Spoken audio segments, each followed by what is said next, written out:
I'm Suzanne Murdoch and welcome to Series 3 of Powering Productivity. Each episode I explore the energy that really genuine connections, expertise and being in your best flexible working environment can bring to you, your business and your whole life. So let's get started. Welcome, I'm Suzanne Murdoch and today I'm delighted to be joined by Andrea Splendori, founder of Social Fabric and accomplished life and career coach with a particular interest in corporate well-being and a primary focus on team building and group coaching. Having relocated to Ireland from Italy, Andrea previously managed a worldwide team of software engineers in the localization business. And since then, his passion for conversations has led him to work in radio, create and host his own podcast, as well as live chat shows in theatres and panel hosting. Andrea, I'm curious, you talk a lot about helping balance the ecosystem and really creating the right environment to help thrive. But you're also very community-led focused in terms of your narrative. And there seems to be a lot of overlap with this and the whole ethos around co-working and the flexible working environment. So I'm really interested in exploring that in a bit more detail later and discussing the benefits of coaching in the ever-changing workplace. So to kick us off, could you tell us a little bit about your story to date and really what you're focusing on at the moment? Sure. First of all, Suzanne, thanks a million for having me. It's really appreciated, and it's an honor. It's always an honor to be asked to share that tiny little bit of wisdom that I have. A little bit about me. So, I came to Ireland about 32 years ago, nearly 33 years ago now. So I've been here a long time, originally from Italy. But I always had an interest in travel, an interest in people, an interest in discovering. And I just found that out now throughout my life. The more I traveled, the more I realized that that's what I wanted to do. So Ireland was a one-way ticket idea. Came over for a couple of weeks. Then I said I stay a little bit longer, but then I never left. So I literally came with a one-way ticket on was it the 7th of July? That's what I always remember. It was the 7th of July, 1990 something, 91, I think. But my background is always I did the autobiography exercise that we do in the coaching world, where we take time and there's that free flow idea where you spend a bit of time to write down your thoughts without too much, letting the unconscious go. And I realized doing that my life has always been about people. It always has been, and perhaps as most people have that, but for me, it's always been the focus. And everything I ever done, any work I ever done, any business I ever set up, has always been to be with people and having something to do with people. So the ecosystem I talk about, I'm a very conscious that I'm only a small, tiny little piece of dust in this great universe. And the more I look at it, the more I look at how wonderful it is, all these beautiful little speckles of dust that we are.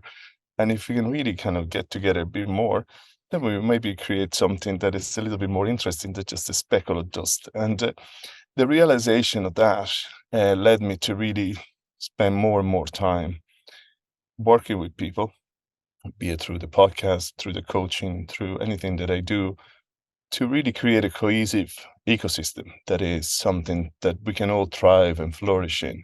So without that, I don't think I'm anything. I know for a fact I'm nothing without anybody else. So that's what I like. I like to create things around me that have an impact. It doesn't have to be gigantic impact. Anything that it could make a small difference in everybody's day, it's of important. And that could be a simple smile at the cashier, at the till of your local supermarket. It doesn't have to be a massive thing. But it's quite incredible the ripple effects of something like that can have on the small community. And the small community, then, as we know, is part of a bigger community and so on. So, as much as it sounds like a utopian view of the world, I have found small little things happened over the years. And I'm a doer more than a talker. I like to do things. So if something comes up, I'll make it happen. And once it makes it happen, then it just becomes really interesting because people get involved. If you create something, people get involved. And that community, community is everything for me. Doesn't matter where you live, what you do, you need to be able to see people, talk to people, create something that is good for us, good for our kids, good for the society at large. So And that's you live basically around the Wicklow area, is that right? So you do a lot of running, and I mean that's naturally very community orientated, the area that you're based and all the things you do around that area as well. So that all it. feeds into the ecosystem of what you're doing. It is, but interesting enough, you need to create that. You need to create that community of practice, if you want to call it that. So if you decide you like running, great. You have a choice. You can get up in the morning, go running, and do it. That's it, done, and it's enjoyable. Or you might ask a couple of people that you feel that might be interested or might need to do a bit of running uh, to help themselves. So all of a sudden, you end up with 20 people, and out of that 20 people that we run together, not every day, is it 20 people on a group. Then from there, you can create some amazing things. Like we did runs across Ireland for charity. Twice in a row, we run the two different canals, the Royal Canal first, sorry, the Grand Canal first, and then the Royal Canal, raising quite a lot of money for different charities. But that again wasn't the charitable part was interesting, it was lovely, it was a great thing to do. But what was the most important thing was that everybody that came out for a run, they weren't just there for a run, they were there because they felt parts of something. And there was no judgment, there was no, how long can you run? We ran for 240 kilometers over 3 days, but it didn't really matter. Anybody could come along and do 1 kilometer, two, three, whatever they wanted. They could just drive the bus. So it was very much, how do we talk about inclusion? We keep talking about inclusion all the time, but to me, that is inclusion. That is the fact that I can say, well, look, there's a lovely part we can run. Come along, come along and see what happens, and that is part of that conversation piece that has always been with me. Like it's simply saying to people, this is available for you if you want to be part of it. If you don't, it's okay. You don't have to be a runner to be part of the community. What else can you do? What else can you bring to the community? And it's amazing, it's amazing what can happen. I think that's a brilliant way of finding connections with people that really align with what you're doing. And it's a great way of bringing people into a space where they can almost find their own voice. They feel comfortable, they're in their natural, we come back to that natural environment again, and helping them thrive. And that's a really good way when you're surrounded with other people that really share those values. Mm, absolutely. And the other thing, if you create the right environment, and when I talk about ecosystems, because if I sit down in my garden and I look at the garden, I just love everything that's in the garden. My garden is not spectacular. I don't look after the garden very well, but I love everything that grows in it. And, I love the little flowers that we cut all the time because they happen to be called weeds. But they're actually beautiful if you take a bit of time and look at them. And then you look at the bees go on it. So the bees do like them. They must have something to do. It must be quite good for these flowers for something that you can't sell them. You can't give it to your loved one because they're just weeds. But they're actually doing something in the ecosystem. And that's the way I look at the world. We are all part of something. We don't all want to be roses, beautiful roses, or whatever other flowers out there. Some of us are just little weeds, and that's okay. We're doing something. We're doing something important for the ecosystem. So even talking about the running in the morning when we go for a run, some of us go running, some of us walk, some of us cycle down, some of us don't even bother getting out of bed. But then we all meet for a swim, and there's people coming from all over different parts of the town to meet and have a quick chat, have a swim, have a coffee, and that just sets everybody up for the day. And it's a simple, simple act of really caring for somebody else. And when I say caring for somebody else, we're not, we don't have our arms around each other all the time, but everybody knows that if something needs to be brought up for whatever reason, and it doesn't have to be the group either, the system is there to say, Andrea, I've had a rough week. What do you think about this? Or I've had a fantastic week. Let me tell you all about it. Brilliant. So it's becomes the right environment. And it was Aristotle that said, happiness doesn't is not a it's not a solo pursuit. He didn't quite say it in those words, but he did say you need an environment to flourish. Otherwise, you could be the best runner in the world and you have nowhere to go. Then you're never going to flourish as a runner. But you could be the worst runner in the world, as I am, but you create a perfect environment for it where everything is just really enjoyable. The run is enjoyable, and there's no records to be broken, and there's nobody looking if you're faster or slower, but the environment is right. So it's that kind of petri dish that we can create for everything that we do to make sure the culture is right. And for Absolutely. And culture, I mean the culture. I mean like a yogurt culture as such. Living organism.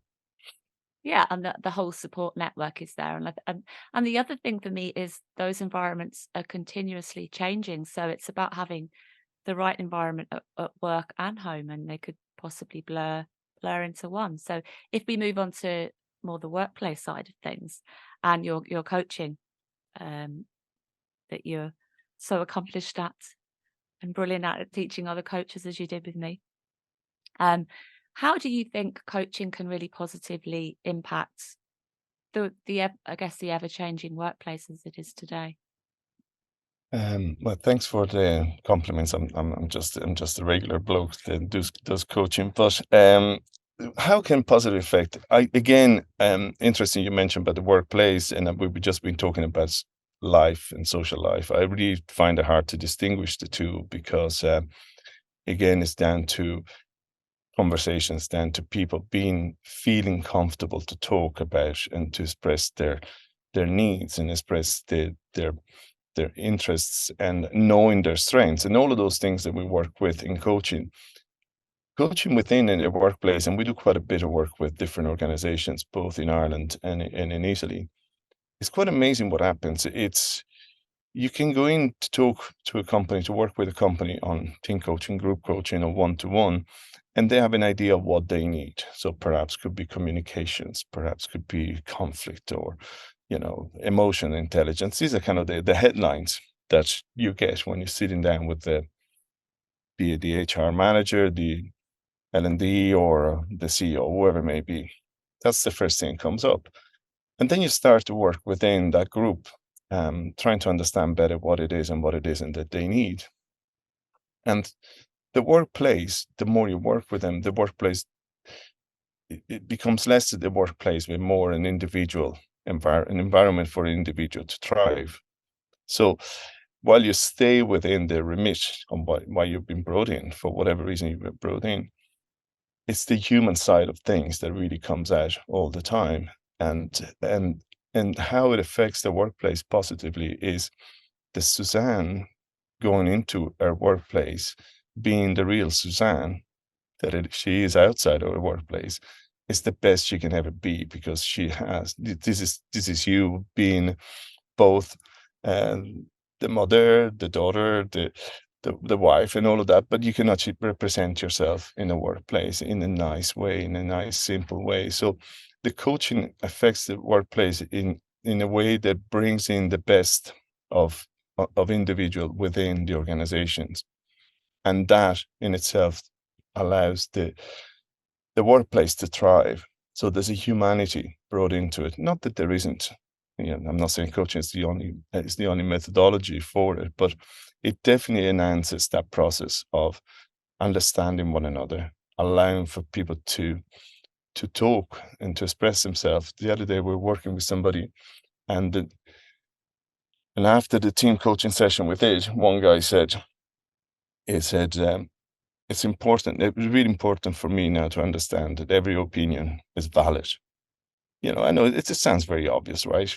But do we do it all the time? We probably don't, because we are constricted by name tags that we have on the door. We're constricted by the remit that we have of what we need to do, what we don't have to do, and so on and so forth. So all of a sudden, by allowing that growth, and it goes back to my analogy of the ecosystem, by allowing everybody to show what they can do. So that little flower I was telling you about earlier on, that you probably cut this afternoon because it's part of the weed, that flower has been feeding the bees that have done something else and something else and something else. So if you're allowing this idea of really positive conversation, which coaching does mostly, it just brings out the best of people, brings out the most important part and um, the strongest part of individuals to collaborate, to continually collaborate, and more important, to understand and listen. And that is the other side of it. We don't listen enough. And the more we listen, the more we learn. And listening is the beginning of every communication. We always think of the other way. We always think talking is the beginning of the communication, but it's actually listening is the start of it. Yeah, and I think that picks up on the whole ethos of what we do in the flexible workplace, the co-working spaces, is very much enable those environments to recognize the individuals and their unique strengths, their personalities, and really make them feel at home. So you give them that most natural environment to work from. And within, I guess for me, from your perspective, when you're coaching within teams, is how much do you ask those deeper questions to really tease out that understanding about the individuals within teams and their strengths that might perhaps go unrecognized?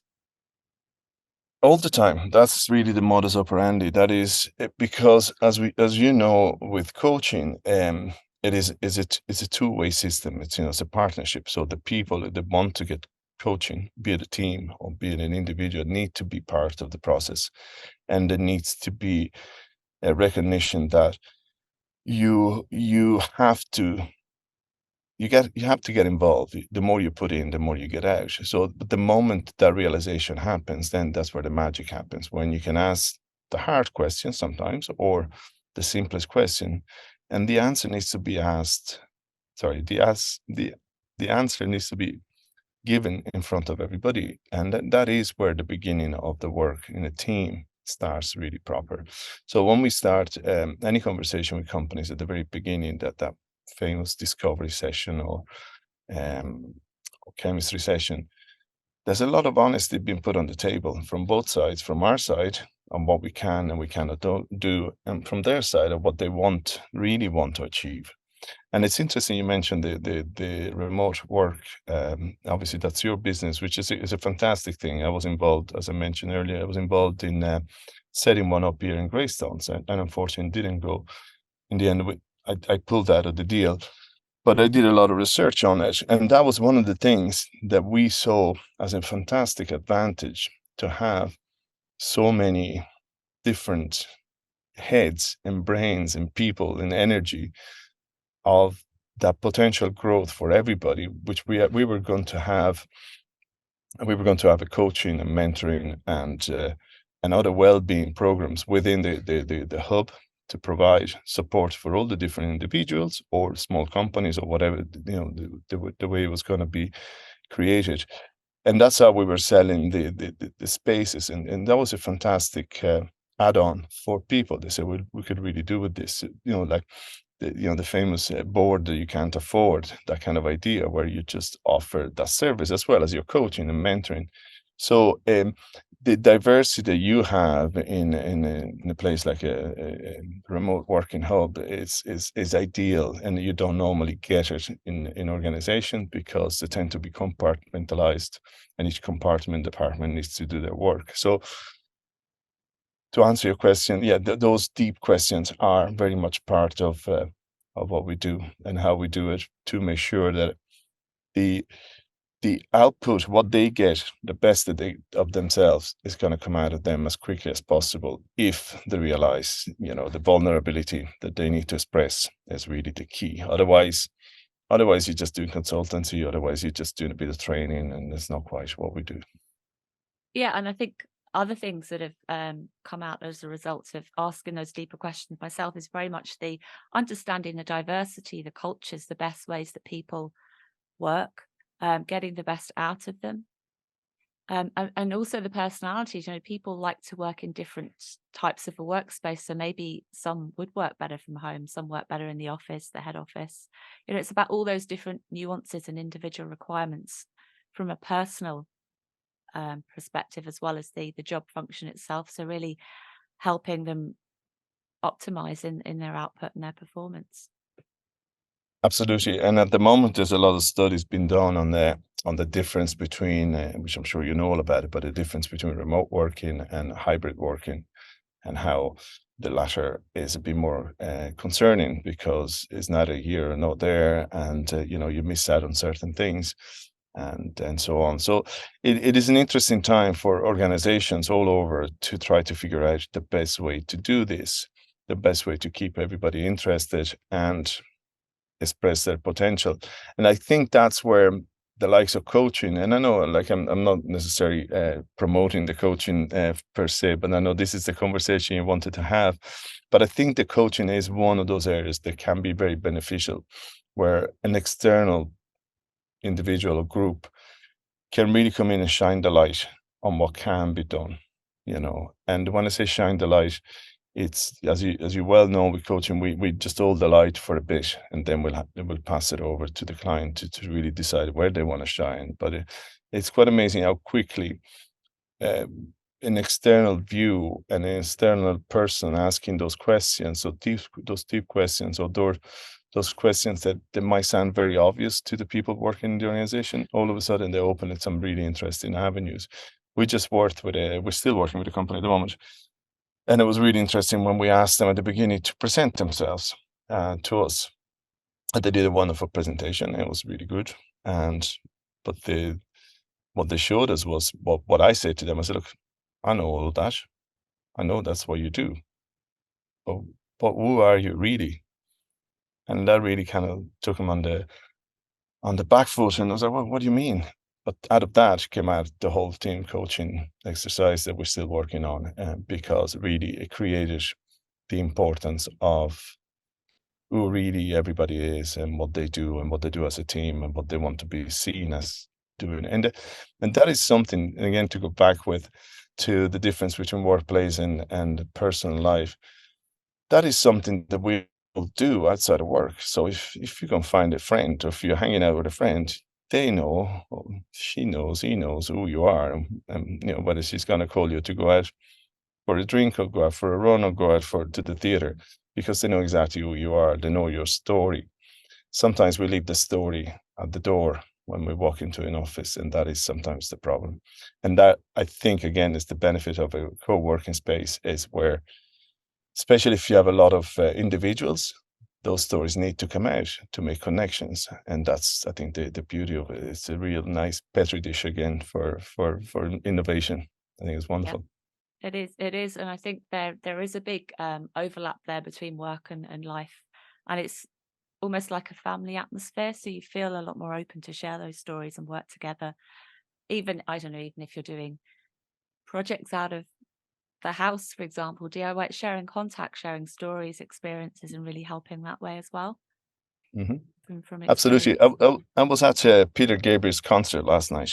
Okay, that's nothing to do with coaching, but I'll explain why I'm telling you this. Because apart from the fact he's always ahead of time with technology and so on, but he spoke about, and he always has these great links with Africa and other places around the world. But he spoke about the way us in the West see ourselves as individuals, right? We talk about ourselves as individuals, and in parts of the world, it's a community. It's never really about the individual. It's always about the community. It's always about the village.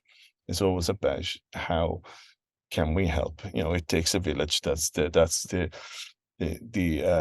African proverb. You know, of takes a village to raise a child, and we kind of forgotten that. I think in the last, I don't know, 50 years or so, maybe more, since the Industrial Revolution or something. But we've forgotten that we all are to the same thing. And that you just mentioned, sharing, you know, DIY and the plumber's number or whatever. It's enormous stuff. But you know, the fact you have to share your number with me, then we're having a conversation about plumbing. And guess not what? We'll get to know a little bit about each other, you know. Okay, I can't really afford to do the plumbing this year because it's asking me for, you know, and that's fine. That's what we need to do, but we don't do enough of it. We don't do enough of it, and that's where coaching comes in. Can be really helpful, where it allows the person to really express themselves in those beautiful, individualistic and and normal terms. You know, this is me. This is what I want to do. This is what I like to create, and creativity comes out then. Andrea, just touch on the different types of coaching that are out there, be it executive, career, the difference between perhaps team coaching and one to one. Yeah. So there's quite a few, and there's different names attached to it. But if you just go in a bit of a, so there's the executive coaching, which tends to be to the C-suites. And there's a certain requirement for people, being CEO, CFOs, and whatever. They have a particular requirement for coaching. It tends to be related to performance, tends to be related to strategy, sometimes perhaps. Um, then there's career coaching, which is again something that you could be doing within an organization to help people that might have just joined or people that are moving on and so on. This individual one-to-one could span from life coaching to leadership coaching, you name it. It could be pretty much anything, but that's really down to the one individual seeking coaching for a number of reasons. At the moment, I have a couple of clients that have just started with me. One is an executive coach. She specifically said to me, "I need to work on my strategy and I need to work on my work related goals." And she heads a company and so on. And the other one is an author that uh, writes books, and she wants to work on something completely different. So these are just kind of individual, could be really anything, is really based on the goal that the individual may have. Now, within team coaching and group coaching, which are different things. So group coaching, you could be working with a group of people within an organization, and the aim is to make sure that every individual receives gets a learning from that group coaching. Okay, so perhaps we could do a group coaching on communication and conflict resolution. And every individual joins, learns something from it, they take something from it, and the learning is for the individual. Team coaching is very much based on the team learning. So the goal is to ensure that the team is growing at the same pace. And with team coaching, you're looking at team as an organism, just as an individual. So with legs, arms, and heads, and so on. And everybody has a part to play. And that is the biggest difference. You want to make sure that everybody has a part to play and everybody's involved. So team coaching is growing. It's this big demand at the moment. Is getting more and more popular within organizations because they're finding that you can really focus the mind of a group within the organization, and that group can then have a ripple effect on the rest of the organization. What we do when we work with team coaching, we always have a one-to-one attached to it. It's not mandatory, but it's an element that we put into the program because we feel that within the team, you might have different skills and capabilities, and sometimes to stay with the pace. Perhaps the one-to-one sometimes works better for somebody, so it's completely voluntary. But most of the time, we get people signing up to the one-to-one alongside the team coaching. So on one side, they'll work on their own goals. Again, could be presentation skills, and then on the team coaching side, they're all working as a group as a team to achieve their common goal. So there's plenty. The beauty at the moment is for anybody interested in coaching, anybody doing coaching, that there is more and more of a demand. It's becoming more of a recognized intervention, if you want, or approach to workplace. To changes in the workplace. So while before was just consultancy and training, now there is a space for coaching. There's a bit of a transition time at the moment, so a lot of people need to find the budget for it. So because at the moment the budget might be a portion to training, and then they might find it might start to split that budget to have some coaching and some training. But it's the good news. It is happening, and it's happening more and more. And both in Ireland and in Italy, where we work, there is a recognition of the importance of it. And the really interesting thing, although the ROI, the return on investment, it can be hard to track. The importance is to really stipulate at the beginning the return on expectation. So the ROE, so really knowing what are you expecting from this.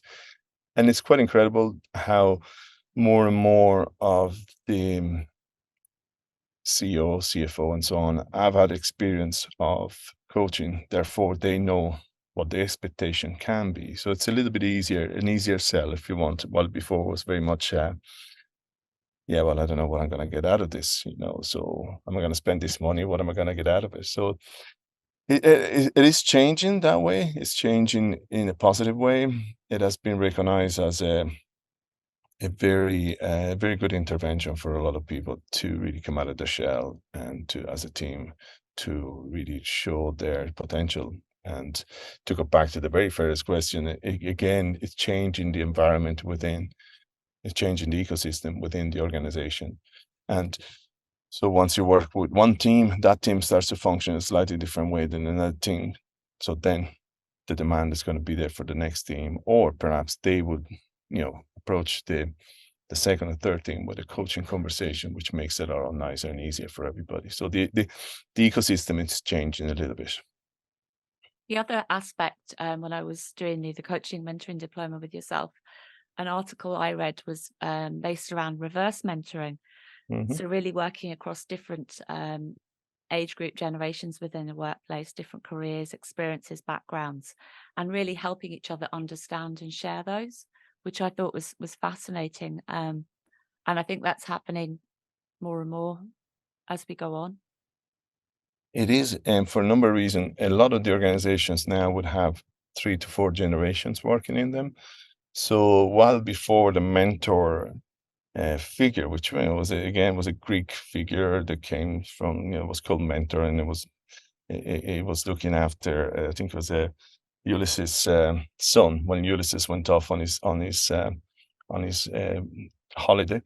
Uh, but it was always, the mentor was always the person, the sage person that would be able to impart some wisdom onto the next person.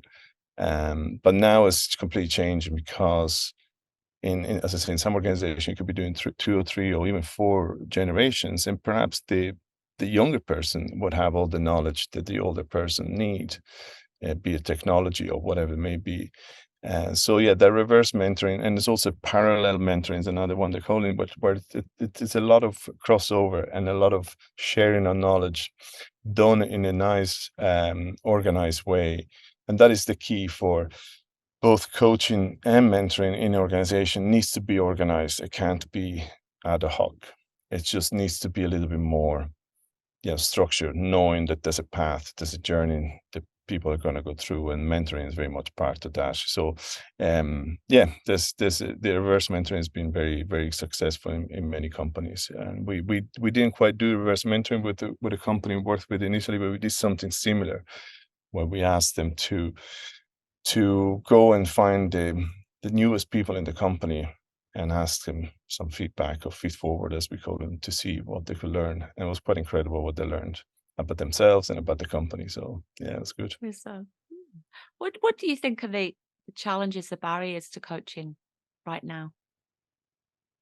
Challenges and barriers. Well, the first one is always the same, is always the budget. That is one of the first one. Because again, it needs to have some sort of return, and until that's kind of clarified with the person holding the purse, it's always a hard one. The other one is, I think, is still very much a an educational one. So, what really is coaching? What do you really want? What do you really think you're going to get out of it? So, and some companies will probably need to do more work in explaining better what coaching is and what isn't, because it can still be seen as a remedial work, which it isn't. So, what I've seen, what has worked really successful, more so than what hasn't worked, is when it's a very, very clear um, explanation. There's a whole program set up by the company. Says, this is what we're going to do. This is how we're going to do it. This is for you if you want to participate, and it isn't for you if you don't want to. So the barriers, I think, is still very much educational, and in a way, and this is my own view, and it's because it's becoming quite popular. Um, Perhaps, as with everything, once it's becoming popular, there's a lot of people at it, and not necessarily everybody is at it with the right tools or knowledge or whatever. So, we did a we just did a conference in Italy at the end of May, and we had a number of organization came to the conference as a Kingstown College. But we asked them questions around what they knew about coaching and mentoring, and it was interesting to see some of them were like, "Ah, yeah, no, I don't like coaching. I had coaching in the past; it didn't work. It was this and this and that. So again, it's an experience that needs to be the right experience and needs to be done in the right way.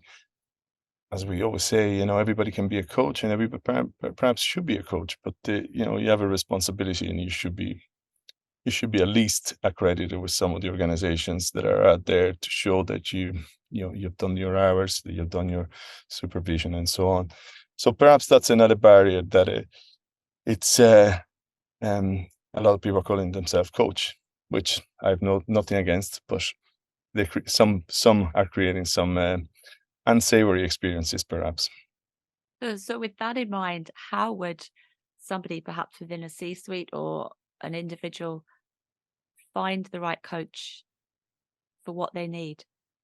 Yeah, so I mean, what I would recommend, I always make sure that I mean, there's a number of ways. LinkedIn seems to be the best way to find out about somebody to start with. But I would do my research and find out, what studies have they done, what organization are they accredited with, do they have testimonials from clients? Could if you're looking for a team coaching coach, do they have any references to give you? Because it's really important, especially well, with anything, both individual and team, is really important to have some references. So do your due diligence, and at the same time, you might need to give somebody that is just starting a good chance to give it a go. But even there, it's important that that person or that group of people have done the hours. It's important to do a certain amount of hours. Whether it's 100 hours or 500 hours, depending on your level of accreditation. But so I would that is one way. You can also go through the ICF and EMCC, where they have a number of coaches on their books or accredited with them. I think there's a catalog or a list of them. But yeah, I would, especially now, I think it'd be an easy way to just ask around. Ask around after having looked at LinkedIn and say, well, how good it really is, how good is she really is. She's done the work that she's saying she's doing, and if you get a testimonial from a client that is happy to have his or her photograph attached to it, that's a good enough way to get started with somebody. But also then do your due diligence, do a proper chemistry session, discovery session, and make sure that what you're looking to do, what you're expecting to achieve with coaching is what the person in front of you can do. And if you're a coach, listen to this, do walk away from something you can't do. You can't do everything. And if it's something that you don't believe is within your knowledge or capability, please do walk away. Don't try to take everything because you feel you need to turn over some money. So there is an ethic to it and an ethical side to it. It's really important. Okay, great advice. Just wrapping up, what are your hopes for the coaching in the workplace moving forward, say 5 years from now? I would really hope that it becomes quite endemic that the likes of myself and yourself or whoever else is qualified and will have a part to play in setting up a structure that it becomes yeah, pretty much part of what we do. And I really believe that we should start in schools. A coaching conversation, a coaching approach should start in schools, because really giving um, that capability and the capacity to people to really express themselves in a way that that we're not allowed to do in schools a lot of the times for different reasons. I'm not saying that we're not allowed, but 30 kids in a class, it's hard to manage. But a coaching approach could be a way forward. So my hope is that it will transform itself into something else. So what is now coaching, it would become something else, but that coaching conversation becomes something that we all do, and it just becomes second nature. The companies set steps in to have somebody training them for that. Perhaps my role would become something of somebody going into organization on a regular basis to refresh courses for new people coming in, but everybody uses the same approach. So, yeah, my hopes is that we talk more and we listen more to each other, and that we don't get at each other's throats as much as we normally do. Very Keep it positive. simple. But it So, is simple. Life is very simple, yeah, It needs to be kept simple. absolutely. So, Andrea, where can people find out a bit more about you? Well, my company is called Social Fabric. So socialfabric.ie is my website, and that's where you find all the things that I do. Which coach is one of them. I do podcasts and I do other things. Um, and if you want to talk to me, there's a link for a chemistry session, a discovery session, and it's free, and you can talk to me there. Or if you want to listen to the podcast, there's links to the podcast, and yeah, socialfabric.ie or Andrea Splendori on LinkedIn. You'll find me there. Brilliant. Well, thank you so much for your time, Andrea. And we will put all the links on our podcast when that's published. All the best for your future and all the projects that you work on. Samina, Suzanne, thanks for having me, and Thank best of you. luck. Thanks for listening. You can find more information in the show notes or on our website, thehubnuri.com. While you're there, why not join our mailing list so we can keep you in the know about everything we're up to? And don't forget to subscribe to our podcast wherever you listen so you don't miss an episode. Powering Productivity is presented by me, Suzanne Murdoch. It's produced by Emily Crosby Media.